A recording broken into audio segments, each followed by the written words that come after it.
You sat with those numbers I had them for for a a couple little of while, months. yeah. What was that like?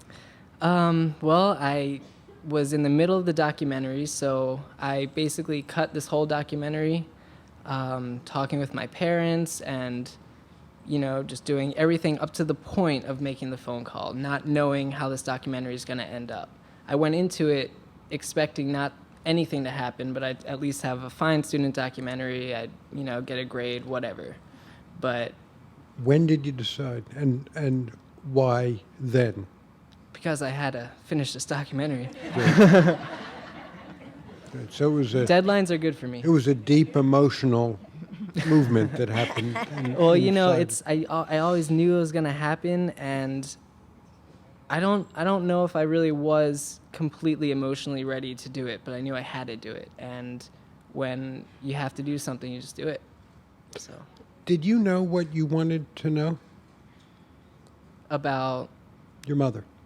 I knew she looked like my mom, and I knew that she was very young when she had me, so that's why I was, not too worried about why she gave me up for adoption. And I knew her name, and that was it. What did you want? At the very least, like I said, you go to a doctor, and they say, well, tell me about your medical history, And that's at the very least. at the very least. What else did you want? At the very most, it would be great to make a connection with this person that I know I've been thinking about for 22 years, that may be thinking about me for 22 years. I always kind of had in my head this thing, like there's someone out there that, whether she likes it or not, I came out of her.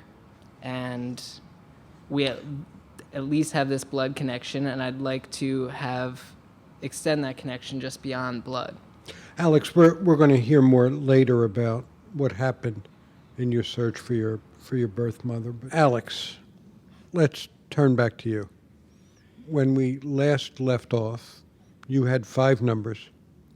You called one. What happened? Modem. It was a fax machine. It was a fax. Okay. So Called another. we and know it your biological mother was not a fax Probably not a machine, fax so you machine. moved on. Moved on. Next one just rang. What's Third, this like for you? freaking out. Yeah. I was in the radio station so I could record it for the documentary, and it was Record your freaking out. record me Good. freaking out, and you see I'm freaking out, Good. and I was sweating. It was terribly hot in there. The next number happens, doesn't go through. Another number happens, another beep beep beep.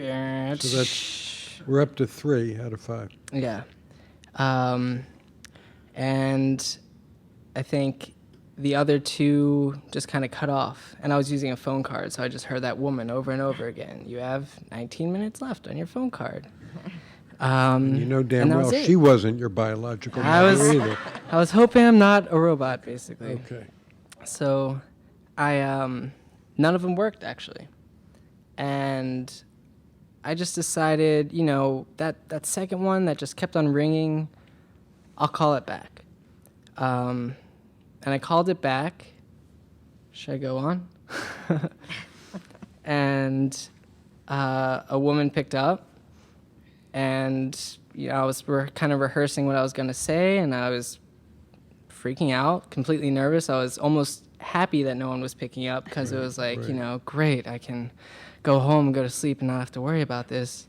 This was, an hour just calling these numbers and making everything work and organized, kind of directing at the same time I'm calling. And I call back this number. The woman picks up. Hello, who's this? I say, I know this is a heavy subject. Trying, kind of sputtering my words. Basically, my name's Alex Gaylon. I'm adopted, and I think you may be my birth mother. And then there's a pause, and that was just the longest pause ever, because I had no idea. Did she hang up? Like, was this the wrong number? That'd be a crazy call to get. Meanwhile, I doubt that you're breathing while this is going on, right? Just holding on. Right, right. And then the next thing she says, I think, was, well, how'd you get my number? And it's like, oh, geez, this is, what I was dreading. This is a woman that really just didn't want anything to do with me. So I told her Google, and she she told me she thought it was a prank call. She thought it was a joke, that maybe someone got her information, and She told you that then? yeah, she told me that, I think, a little bit later. It kind of just talked a little bit, and she asked me my name again. She told me later that she was writing it down, everything, as I said it, but to me, I had no idea what was happening on the other end of the line. And she thought it was a prank call, so she asked me my birthday, and she asked me where I was born, just to make sure that it wasn't a prank call.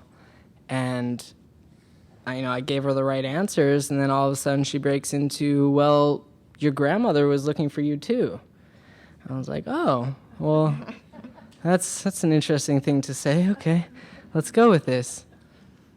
And What was that like when you realized you were talking to your biological mother? it was immediate relaxation that, wow, this is it. And then it was also like immediate panic, like, wow, this is it. So, we kept on talking, and she's been waiting, I guess, 22 years or so to say, I'm married to your dad.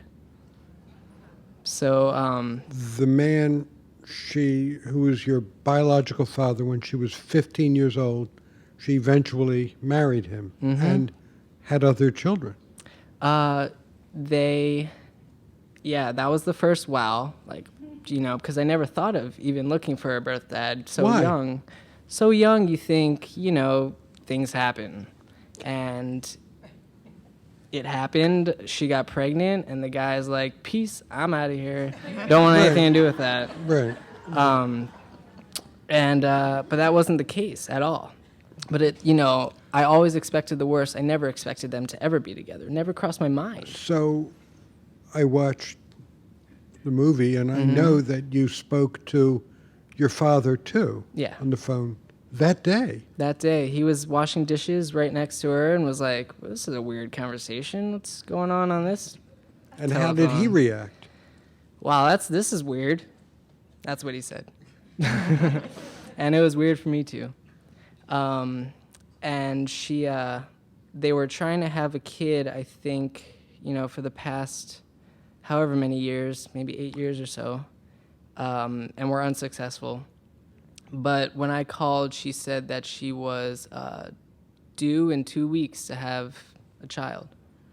So I kind of shook her up a little bit with that telephone call, and 2 days later, she had a little baby boy named Kai. It's my little brother. Your little brother.